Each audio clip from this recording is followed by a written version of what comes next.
नमस्कार साथियों, मैं महेंद्र बैरवा। आप देख रहे हैं एमकेवी ऑनलाइन गुरुकुल। दैनिक पाठ्य योजना हम लोग देख रहे थे कि विषय विज्ञान गुरुत्वाकर्षण के बारे में ऑलरेडी 11 लेसन प्लान्स अपलोड हो चुके हैं। इसकी प्लेलिस्ट है दैनिक पाठ्य योजना के नाम से, या बीएड एजुकेशन में आप लोग जाके देख सकते हो। ठीक है, साथ में पीडीएफ की व्यवस्था भी आपके लिए हो रखी है। तो नीचे डिस्क्रिप्शन में जाओगे, वहाँ पे लिंक है टेलीग्राम का, वहाँ पे ज्वाइन हो जाइए।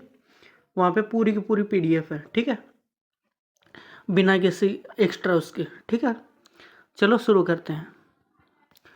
प्रकरण का नाम है गुरुत्वाकर्षण। शुरू करो।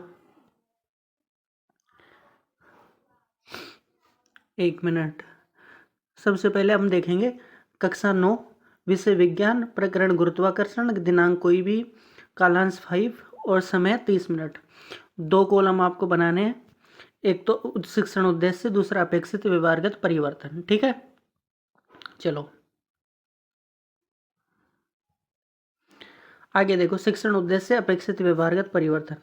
ज्ञानात्मक की बात हम लोग करेंगे। पहला ज्ञानात्मक, छात्र गुरुत्वाकर्षण के प्रत्ययों का प्रतिविज्ञान कर सकेंगे। दूसरा, छात्र गुरुत्वाकर्षण के तथ्यों का प्रतिज्ञान कर सकेंगे। ये दूसरा हो गया। दूसरा पॉइंट है हमारा अवबोध। अवबोध की यदि हम बात करें तो छात्र गुरुत्वाकर्षण संबंधित तथ्यों का वर्गीकरण कर सकेंगे और छात्र गुरुत्वाकर्षण के तथ्यों की व्याख्या कर सकेंगे। ये दूसरा पॉइंट हो गया। टोटल 6 पॉइंट होते हैं, सबको पता है ये बात। तो अगली बात हम देखेंगे ज्ञानोपयोग। छात्र गुरुत्वाकर्षण संबंधित प्रश्नों को हल कर सकेंगे और छात्र गुरुत्वाकर्षण के ज्ञान का उपयोग दैनिक जीवन में भी कर सकेंगे। ठीक है, 3 पॉइंट हुए। चौथा पॉइंट देखो, कौशल। कौशल में लिखना है छात्र गुरुत्वाकर्षण से प्रकारों को पहचानने में दक्षता हासिल करेंगे और छात्र गुरुत्वाकर्षण संबंधित प्रश्नों को हल करने में भी दक्षता हासिल करेंगे। ये कौशल हो गया। अब अभिरुचि और अभिवृत्ति 2 बचे हैं। ठीक है, ये 5वां पॉइंट देखो, छात्र गुरुत्वाकर्षण के बारे में कुछ पूछेंगे और छात्र गुरुत्वाकर्षण के बारे में प्रकारों को जानने के लिए पाठ्यपुस्तकों को पढ़ेंगे। इसके बाद आ जाती है अभिवृत्ति। छात्र गुरुत्वाकर्षण के तथ्यों के प्रति सकारात्मक दृष्टिकोण रखते हैं। छात्र गुरुत्वाकर्षण के प्रति सकारात्मक दृष्टिकोण विकसित कर सकेंगे। ठीक है, यहाँ तक की बात हो गई। कोई डाउट होता आप लोग पूछ सकते हो। ठीक है, चलो शुरू करते हैं आगे। सहायक सामग्री, चौक, श्यामपट्ट, पॉइंटर, डस्टर आदि। छात्र यहाँ पे लिखना गुरुत्वाकर्षण। गुरुत्वाकर्षण के बारे में सामान्य जानकारी रखते हैं। जहाँ पे खाली स्थान आ जाए वहाँ पे गुरुत्वाकर्षण लिखना है। प्रस्तावना प्रश्न ऑलरेडी इस पे अपलोड हो चुका है टेलीग्राम पे, आप लोग वहाँ पे देख सकते हो। टेलीग्राम पे क्या, यूट्यूब पे। क्या आपने कभी किसी वस्तु को नीचे गिरते देखा है? तो आप बोलोगे हाँ। तो वस्तु नीचे गिरती क्यों है? तो बल के कारण गिरती है। इस बल को क्या नाम देते हैं? तो गुरुत्वाकर्षण इस बल का नाम है। और गुरुत्वाकर्षण क्या है, ये समस्यात्मक प्रश्न आपके लिए। आज हम उद्देश्य कहते हैं ना, आज हम गुरुत्वाकर्षण का विस्तार पूर्वक अध्ययन करेंगे। ठीक है,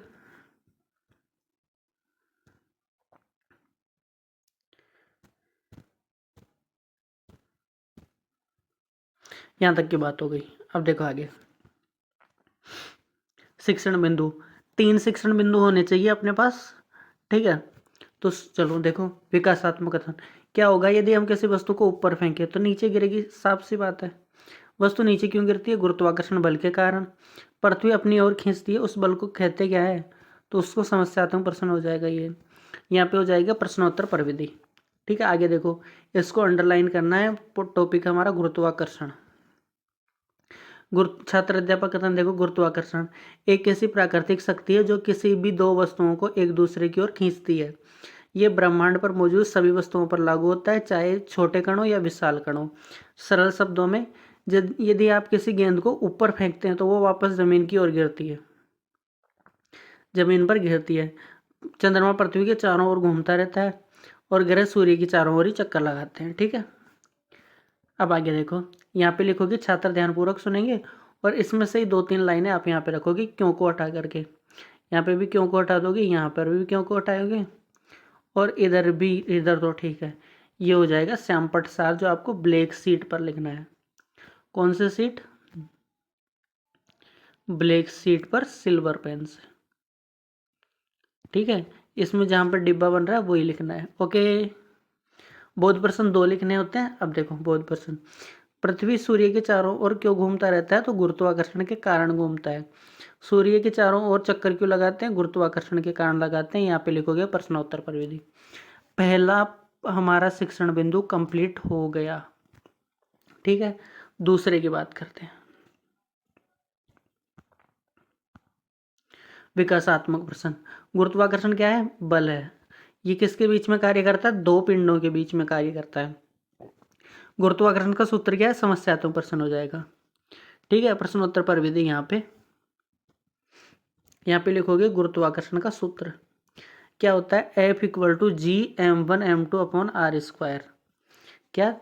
यहाँ पे मैं लिख देता हूँ जी m1 m2 बटे आर स्क्वायर। ये यहाँ पे लिखा नहीं जा रहा तो मैंने यहाँ पे लिख दिया। ठीक है, यही वाला उतारना आपको। वैसे ये भी ठीक है। जहाँ एफ गुरुत्वाकर्षण बल है, गुरुत्वीय स्थिरांक है, दो वस्तुओं का द्रव्यमान है, बीच की दूरी r है। छात्र ध्यानपूर्वक सुनेंगे, यहाँ पे आ जाएगा और यहाँ पे वही फॉर्मूला। ठीक है, ये वाला दोबारा से यहाँ पे कॉपी पेस्ट। ओके, गुरुत्वाकर्षण बल किसके ऊपर निर्भर करता है? तो ये द्रव्यमान के ऊपर निर्भर करता है। मात्रक क्या है?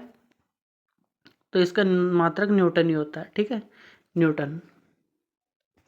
ये हो जाएगी प्रश्नोत्तर पर विधि। दूसरा भी कंप्लीट हो गया और साथ में आपको इसको अंडरलाइन करना है, ये बात आप ध्यान रखना ना। तीसरा देखो, ये किसके कारण उत्पन्न होता है? द्रव्यमान के कारण। गुरुत्वाकर्षण का खोजकर्ता कौन था? न्यूटन था। गुरुत्वाकर्षण के प्रभाव क्या है? ये समस्यात्मक प्रश्न हो जाएगा यहाँ पे प्रश्नोत्तर पर विधि। ठीक है, गुरुत्वाकर्षण बल के प्रभाव हम लोग देखेंगे एक एक करके। सभी वस्तुओं का पृथ्वी की ओर गिरना पहला हो गया। सभी ग्रहों का सूर्य के चारों ओर परिक्रमा करना दूसरा हो गया। समुद्र में ज्वार भाटा जो होता है ना, वो भी गुरुत्वाकर्षण के कारण ही आता है। किसी वस्तु का वजन गुरुत्वाकर्षण पर निर्भर करता है। वायुमंडल गुरुत्वाकर्षण को बनाए रखता है।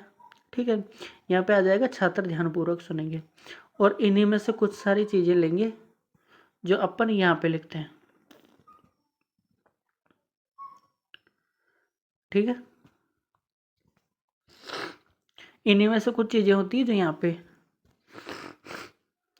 यहाँ वाली कुछ चीजें लिखते हैं यहाँ पे। ठीक है, बोध प्रश्न देखो, पृथ्वी पर गिरने वस्तुओं के गिरने पर कौन सा बल उत्तरदायी है? गुरुत्वाकर्षण है। ज्वार भाटा किसके कारण उत्पन्न होता है? चंद्रमा के कारण। यहाँ पे हो जाएगी प्रश्नोत्तर पर विधि।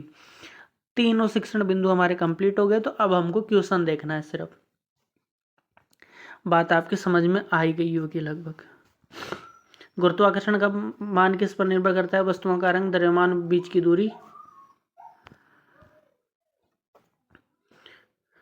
तापमान, वायुमंडलीय दबाव पर गुरुत्वाकर्षण स्थिरांक का मान किसके द्वारा दिया गया था? ये कैवेंडिश के द्वारा दिया गया था, हेनरी कैवेंडिश। ठीक है, गुरुत्वाकर्षण बल किस पर निर्भर करता है? चंद्रमा पर गुरुत्वाकर्षण पृथ्वी की तुलना में 1/6 गुना कम है। ठीक है, 1/6। गुरुत्वाकर्षण का ऐसा ही मात्रक न्यूटन होता है। गुरुत्वीय त्वरण कितना होता है? 9.8 होता है। ओके, गुरुत्वाकर्षण हमारे दैनिक जीवन में क्या महत्व रखता है? पता नहीं है। अच्छा, वहाँ पे लिखा हुआ है ना, ये तो क्या दिक्कत है इसमें। गुरुत्वाकर्षण और गुरुत्वीय त्वरण में क्या अंतर है? देखो, गुरुत्वाकर्षण होता है Gm1 m2 बटे आर स्क्वायर और ये वाला गुरुत्वीय त्वरण होता है Gm1 बटे आर स्क्वायर। ये सभी ग्रहों पे समान रहता है और ये चेंज होता रहता है। ओके, ठीक है। गुरुत्वाकर्षण का सार्वत्रिक नियतांक का विस्तार और इसके महत्व बताइए। पृथ्वी की अलग अलग जगहों पे चेंज होता है, ये पृथ्वी की सारी जगहों पे चेंज समान रहता है। इसकी नॉर्मल वैल्यू होती है 10 या 9.8 भी लिखते हैं। ओके, मीटर पर सेकंड स्क्वायर। और इसका तो न्यूटन होता है, ये न्यूटन का मतलब होता है किलोग्राम मीटर पर सेकंड स्क्वायर। अब सीधी सीधी बात कर लेते हैं, यहाँ पे PDF मिलेगी, लिंक या तो कॉपी पेस्ट कर देना या सर्च कर देना, वैसे डिस्क्रिप्शन में होता ही है लिंक। तो आपके लिए थैंक यू।